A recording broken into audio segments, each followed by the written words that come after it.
Oh, that's opening. It's quite cold. Time to play more video games.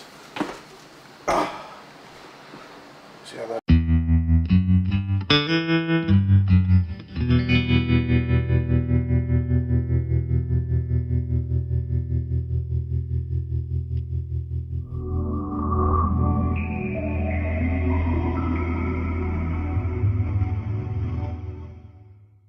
Thanks to a very late March snowstorm, Chicago is always Chicago, I finally got to film that cold open I'd been thinking about doing for quite a while, but never really had the perfect weather for.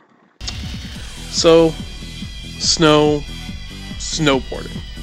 Might as well review a snowboarding game for my Dreamcast.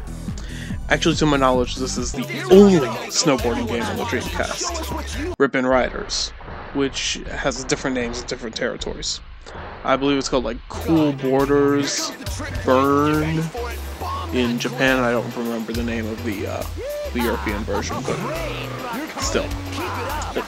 Rippin Riders is kind of a meh snowboarding game. It's got 3 modes, not counting options.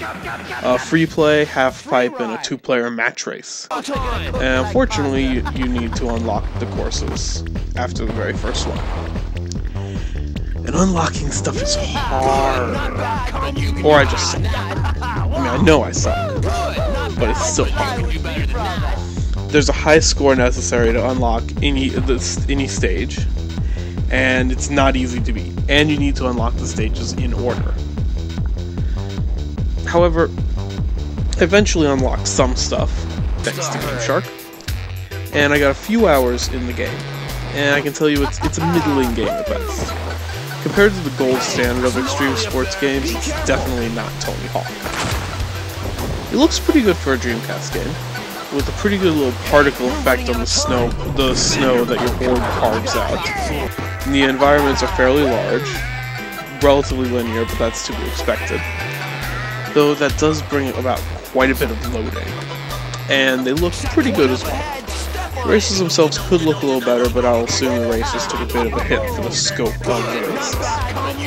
The music seems to be generic stock music, though it doesn't look that much as the music tracks are fairly long, if not longer than the tracks that you board down.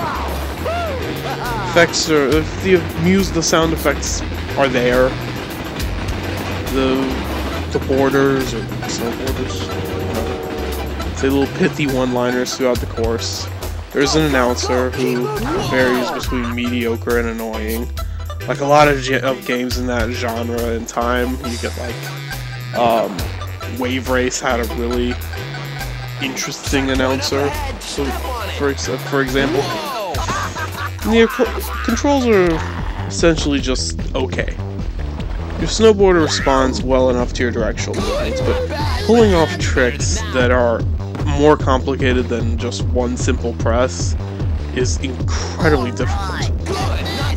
You can't just do inputs with the face buttons and analog sticks like in the Tony Hawk Pro Skater or any clones of that franchise.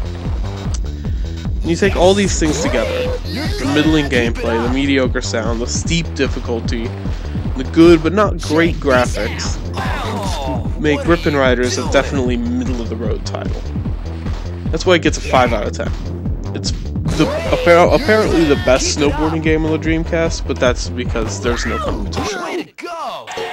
And make sure to see the next video and have a fantastic day. It's got that always mysterious fun factor. Is it the greatest racing game of the generation? No, it's not. Has it aged the best? God, no.